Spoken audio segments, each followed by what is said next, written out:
عبداللہ بن سنان کہتا ہے کہ میں امام محمد باقر علیہ السلام کی خدمت میں حاضر ہوا۔ ایک خارجی آیا اور کہنے لگا، اے ابو جعفر، آپ کس کی عبادت کرتے ہیں؟ فرمایا، اللہ کی۔ اس نے کہا، کیا آپ نے اسے دیکھا ہے؟ امام نے فرمایا، ہاں، لیکن ان آنکھوں سے نہیں بلکہ دلوں نے اس کو دیکھا ہے۔ حقائق ایمان کے ساتھ وہ قیاس سے نہیں پہچانا جاتا اور نہ ادراک سے محسوس ہوتا ہے، نہ لوگوں سے مشابہ ہے۔ وہ اپنی نشانیوں سے موصوف ہے اور اپنی علامات سے پہچانا ہوا ہے۔ وہ اپنے حکم میں ظلم نہیں کرتا۔ یہ ہے اللہ، اس کے سوا کوئی معبود نہیں۔ یہ سن کر یہ کہتا نکلا، اللہ بہتر جانتا ہے کہ اپنی رسالت کو کہاں قرار دے۔ امام جعفر صادق علیہ السلام نے فرمایا کہ ایک یہودی عالم امیر المومنین علی علیہ السلام کے پاس آیا اور کہنے لگا، اے امیر المومنین، جب سے آپ نے عبادت کی ہے کبھی اپنے رب کو دیکھا ہے؟ امام علی علیہ السلام نے فرمایا، وائے ہو تجھ پر، میں اس رب کی کیوں عبادت کرتا ہوں جس کو نہیں دیکھا؟ اس نے کہا، کیسا دیکھا؟ امام علی علیہ السلام نے فرمایا، وائے ہو تجھ پر، یہ آنکھیں اپنی بینائیوں سے اسے نہیں پاتی لیکن دل اسے دیکھتے ہیں حقائق ایمان کے ساتھ۔ عاصم بن حمید کہتا ہے کہ میں نے امام جعفر صادق علیہ السلام سے رویت کے متعلق روایات کا ذکر کیا۔ امام نے فرمایا، سورج نور کرسی کے 70 جزوں میں سے ایک جزو ہے، اور کرسی نور عرش کے 70 جزوں میں سے ایک جز ہے، اور عرش نور حجاب کے 70 جزوں میں سے ایک جز ہے۔ پس اگر وہ لوگ سچے ہیں تو جب کہ بادل نہ ہو سورج سے پوری طرح آنکھ ملا کے تو دیکھ لیں۔ امام علی رضا علیہ السلام سے مروی ہے کہ فرمایا، رسول اللہ صلی اللہ علیہ وآلہ وسلم نے جب شب معراج مجھے آسمان کی طرف لے گئے تو جبرائیل نے مجھے ایسی جگہ پہنچایا جہاں جبرائیل کا قدم اس سے پہلے کبھی نہ گیا تھا۔ پس پردہ ہٹایا گیا اور دکھایا خدا نے اپنے نور عظمت کو جس کو اللہ نے چاہا۔ آیت لا تدرکہ الابصار کے متعلق امام جعفر صادق علیہ السلام نے فرمایا کہ اس آیت سے مراد یہ ہے کہ انسان کا وہم اس کا احاطہ نہیں کر سکتا۔ کیا تم نے اس آیت پر غور نہیں کیا؟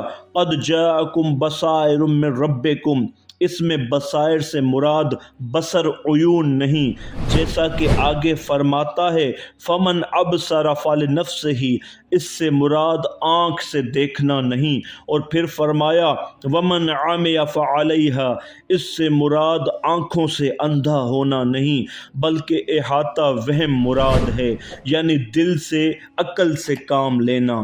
جیسے کہا جاتا ہے فلاں شعر میں بصیر ہے، فلاں فقہ میں، فلاں روپیہ پیسہ میں، فلاں کپڑوں میں، اللہ تعالیٰ کی ذات اس سے عظیم تر ہے کہ آنکھیں اس کو دیکھیں۔ ہاشم جعفری کہتا ہے کہ میں نے امام علی رضا علیہ السلام سے سوال کیا اللہ کا وصف بیان کیا جائے۔ امام علیہ السلام نے فرمایا، تو نے قرآن پڑھا ہے؟ میں نے کہا ہاں۔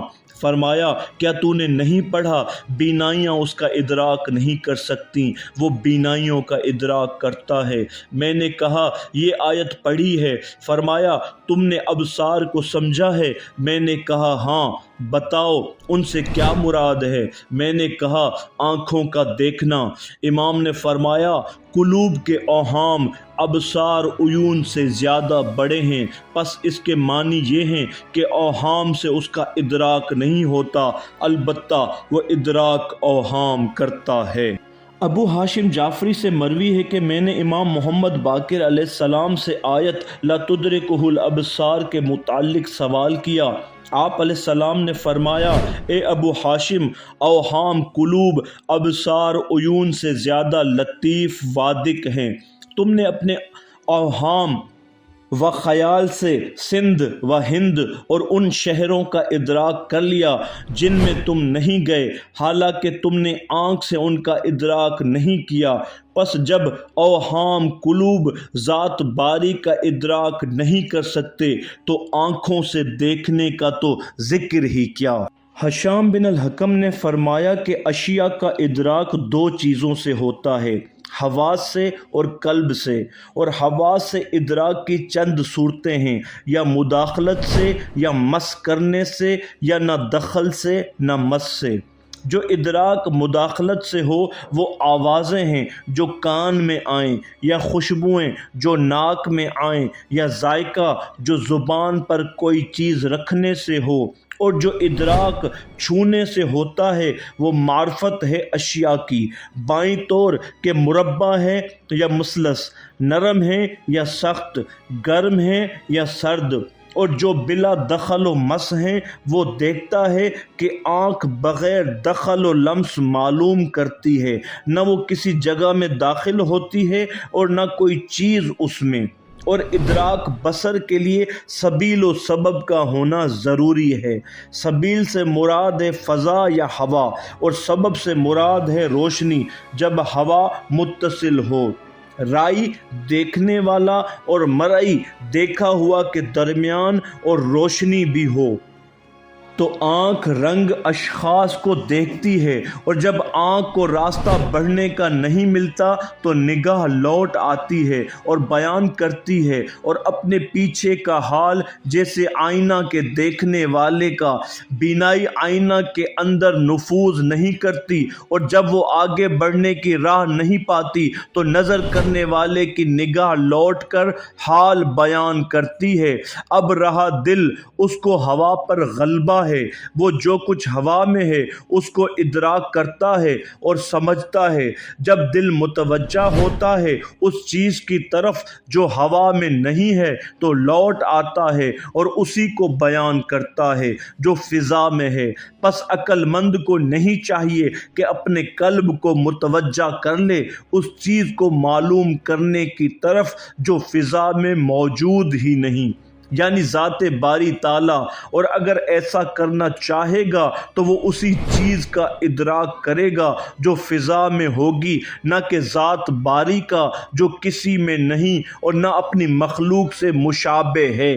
خلاصہ یہ ہے کہ ذات باری تعالیٰ نہ تو حواس سے محسوس ہوتی ہے اور نہ دل اس کی ذات کی حقیقت کو سمجھ سکتا ہے، وہ نہ کوئی آواز ہے کہ قوت سامعہ سے اس کا ادراک ہو، نہ کھانے پینے کی اشیاء میں سے ہے کہ زبان ادراک کرے، نہ وہ چھونے کی چیزوں میں سے ہے کہ قوت لامسہ ادراک کرے، نہ دل میں اس کی حقیقت آ سکتی ہے کیونکہ دل کا تعلق بھی انہی چیزوں سے ہے جو فضا میں موجود ہوں۔ ناظرین، امید کرتا ہوں کہ ان نورانی احادیث کو سننے کے بعد یہ ناممکن ہے کہ کوئی انسانی آنکھ اللہ تعالیٰ کو دیکھ سکے۔ اللہ تعالیٰ ہمیں اس پر عمل کرنے کی توفیق عطا فرمائے۔ آمین۔ وآخر دعوانا ان الحمد للہ رب العالمین۔